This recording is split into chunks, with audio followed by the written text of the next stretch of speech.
So we're back, and we're now going to be talking about the second of the conservation laws that we promised we would cover, that of momentum conservation. And as I said, momentum conservation is essentially just Newton's second law of motion, F equals ma, except with some notable differences when it comes to fluid elements. We are not talking about F equals ma for point particles or for rigid bodies. We're talking about F equals ma for a fluid element, right? So the right hand side here, ma, is simply the rate of change of momentum. The left hand side, well, is simply the force acting on the fluid element, right? So there are two reasons the momentum can change. It can be so what we've written down here is, when we say momentum, in this case we are really talking about rho u. This is what we really momentum per unit volume. Okay, so rho u is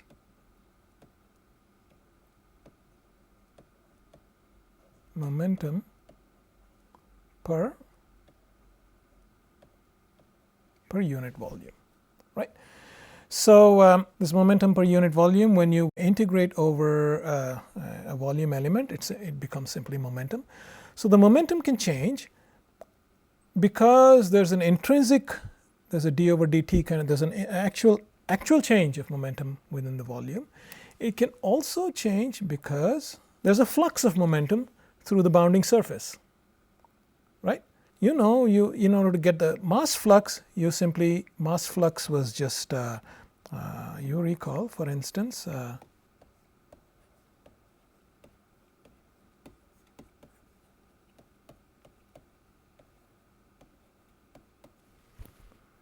right? And momentum flux,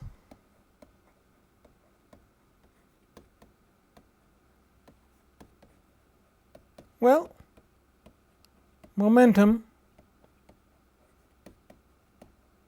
times u, in a way.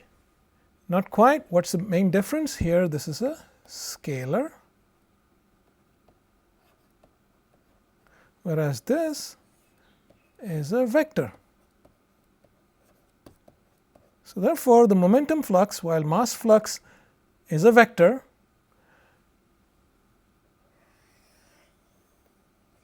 mass flux is a vector,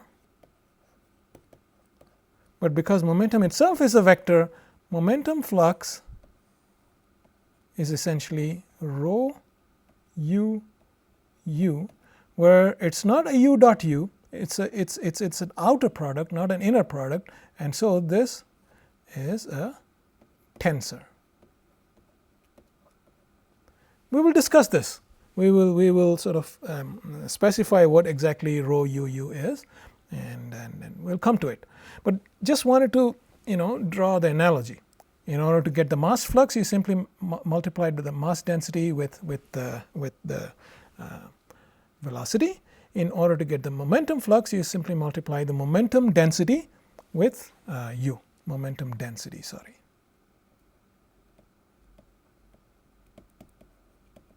And that gives you the momentum flux. So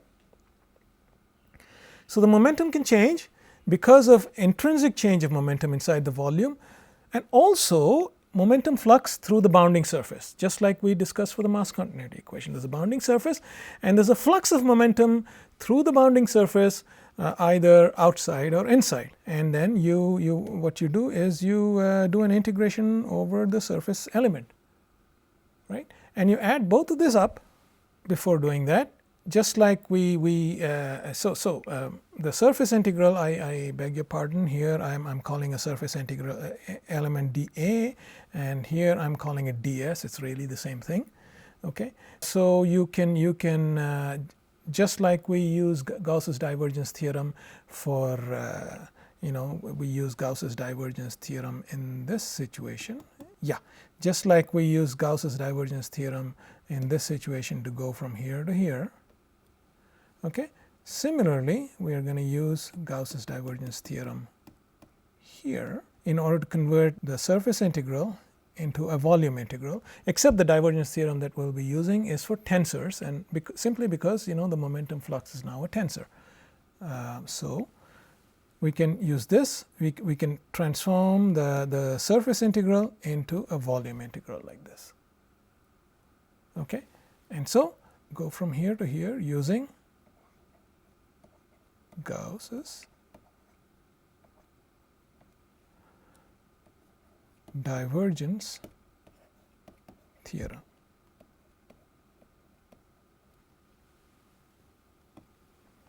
So the rate of change of momentum is this. Now notice how similar it looks to what we wrote down for the continuity equation, for the mass conservation equation, except instead of just rho, you have rho u, right? And the flux is essentially rho u where this is not an inner product, it is an outer product. So this quantity is a tensor.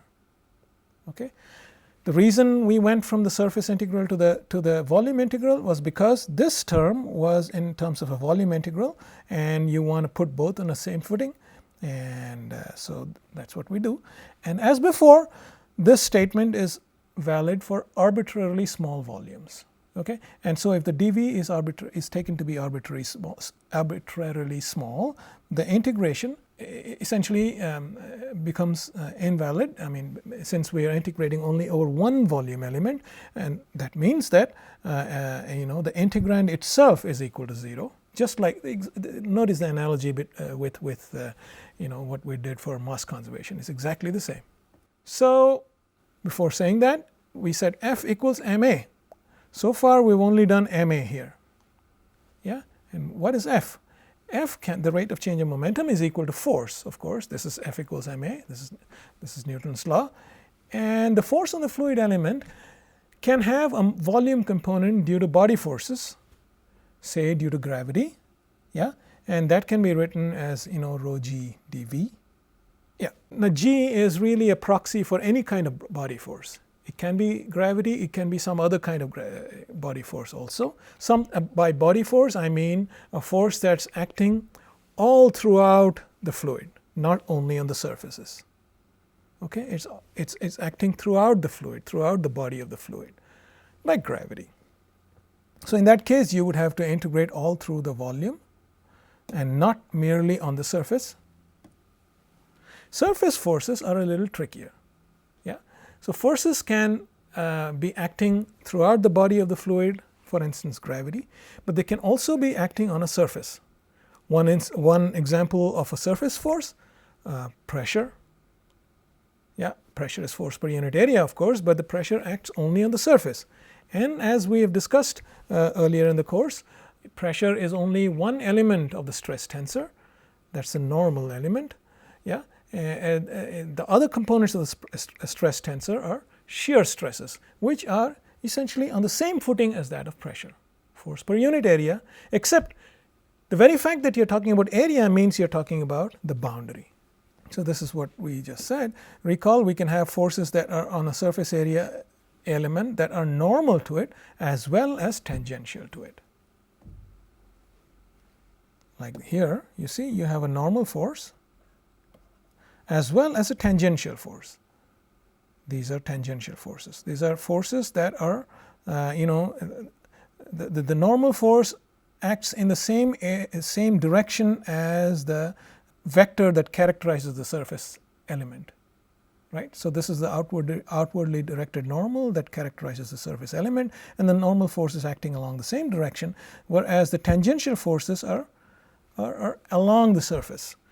This can be an example of a tangential force. Another example of a tangential force can be one which is acting into the plane of this screen. Yeah. So taken together, forces these kinds of forces are called shear forces.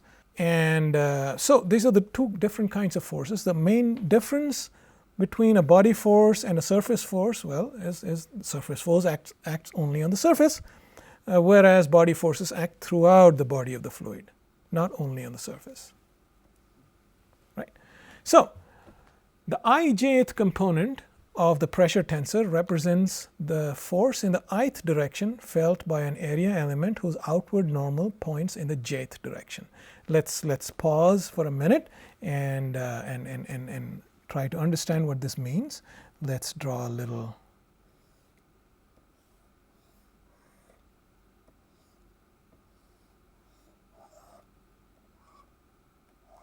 box like this, and so let's say x, y,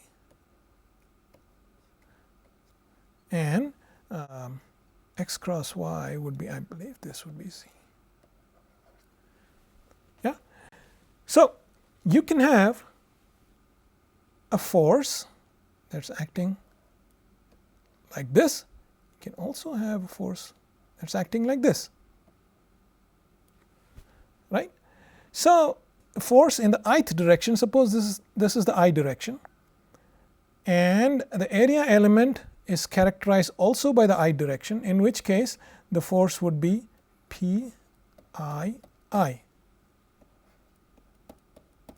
And anything else, any other force like this would be something like a P I J. Okay? And the J would be something like this. So if that's the ith direction and this is the jth direction, yeah. So the J in this case would be along the y-axis, and the I would be along the x-axis, right? So something like this would be pxx, whereas something like this would be a pxy or pyx, right? So that's all this is. This is simply accounting for the fact that you can have there is something called a pressure, which is ultimately at the end of the day it's a dF over dA, except the direction of the F and the direction of the A need not be the same. One can be along I and one can be along J, and I need not be the same as J, in which case you need to have something in between. This is just a matrix multiplication, right? So this is a vector and that's a vector, so by necessity what's in between needs to be a matrix, and the elements of that matrix are the elements of the pressure tensor. The diagonal elements are simply the scalar pressure. The off diagonal elements like this are the shear stresses. Okay? So when you integrate this, the F surface, the ith direction of the F surface is when you integrate over the surface element that points, whose outward normal is along the jth direction. Okay, so you integrate that, and you apply in order to go from here to here. Again, you apply Gauss's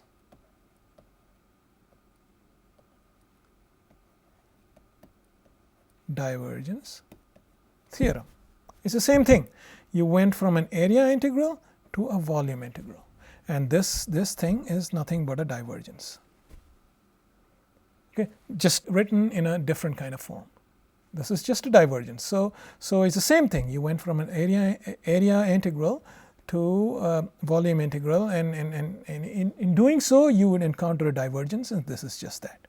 So this is just an application of the Gauss's divergence theorem, right?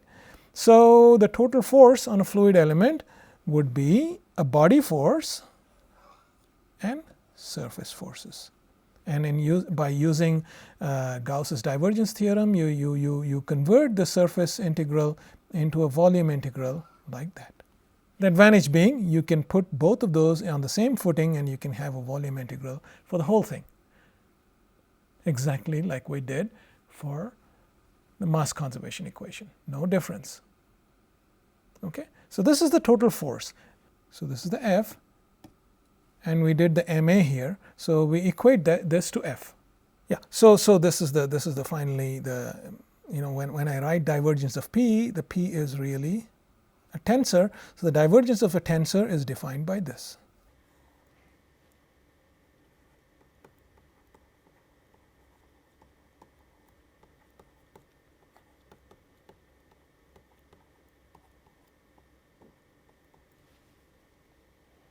The ith element of the divergence is simply dpij dxj.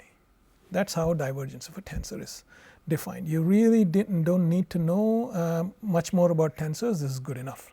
We will move to slightly less complicated. I mean, this is the most general way of writing down the momentum conservation equation, and don't despair if this seems a little too involved for you. I just wanted to write down the most general way and then reduce it to slightly more familiar forms, such as the Euler equation. We will get to that in a minute. So taken together, so this was F, and we've already written down ma. Taken together, the momentum conservation equation is this. So this would be the F,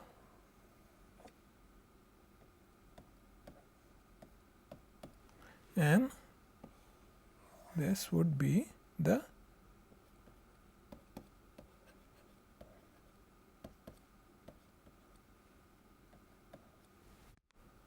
okay. And here is what I just said.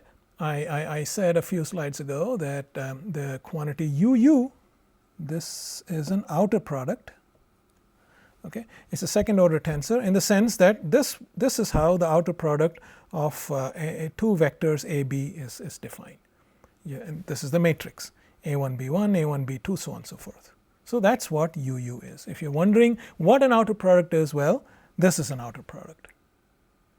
Okay, now does this look familiar? If you did not have this pesky UU here, and if you only had the rho here and the rho u here, this would be, and of course the right hand side would be 0, this would just be the mass continuity equation. This is the momentum continuity equation.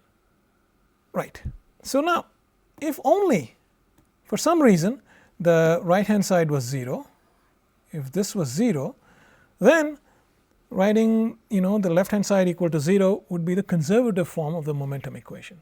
In other words, if there was no pressure gradient, there were no body forces, then either that, or if there are no body forces and you're able to somehow cleverly take this pressure gradient into this term, absorb all the elements of the pressure gradient of the divergence of the pressure tensor into here, then we can write down the momentum conservation equation in a conservative form. And that's what we will try to do here. You neglected body forces. That's one thing first, and doing exactly what I just said, you take this in here, which is again of the form partial time derivative of the quantity plus the divergence of the flux of that quantity is equal to 0. Right.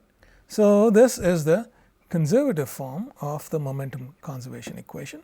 Now let's simplify things a little bit. For an inviscid fluid, it's enough to consider the scalar pressure. In other words, it's enough to consider the diagonal terms of the pressure tensor, just the diagonal terms, where the delta ij is equal to 1. Well, by definition, the delta ij is equal to 1 only when I is equal to j. Okay, in other words, only for the diagonal elements. When I is not equal to j, it's equal to 0. So, turns out for an inviscid fluid, it's enough to consider just the scalar pressure. Now, maybe it's worth pausing a little bit to figure out why this is so. You see, the whole concept of viscosity arises when you have a situation such as this, where you have these would be the velocity vectors, yeah, of a viscous fluid which is flowing along the x direction, and that's why. So only when dux dy is not equal to 0, you need to think about viscosity. Yeah? And this happens only when there are shear forces. In other words, here you see there is a shear. This is the definition of a shear. Okay? In other words, also you can also say that there is rotationality in the fluid. Okay? Unless there's shear, there's no point thinking about the viscosity is irrelevant. Okay? And when there's shear essentially represents, so the diagonal elements would be this would be pxx, pyy, pzz, and the off diagonal elements, which are the other ones, okay, these represent shear. No shear, no point in in thinking about viscosity, because this shear is you can think about this shear as due to little rubber bands connecting the two layers together and refusing to let the layers slide freely. Yeah? No shear, no viscosity. Okay? In other words, no off diagonal elements, no viscosity, or no viscosity, no off diagonal elements. In other words, when you are talking about an inviscid fluid, which is a fluid, in other words, inviscid meaning no viscosity. That is what it means. Okay? For an inviscid fluid, there is no need to worry about the off diagonal elements. It's enough only to consider the diagonal elements. In other words, you can write the P tensor as some scalar times delta I j. So, which is non-zero only when I is equal to j. Okay, so that is what I mean here. And yeah, in other words, only the diagonal elements of the pressure tensor are non-zero. You realize we are simplifying things from what we saw in the last slide, where we retained everything in Pij. Okay. Furthermore, we expand this. This is still the most general equation. We expand this and use the mass continuity equation. You use the mass continuity equation, which was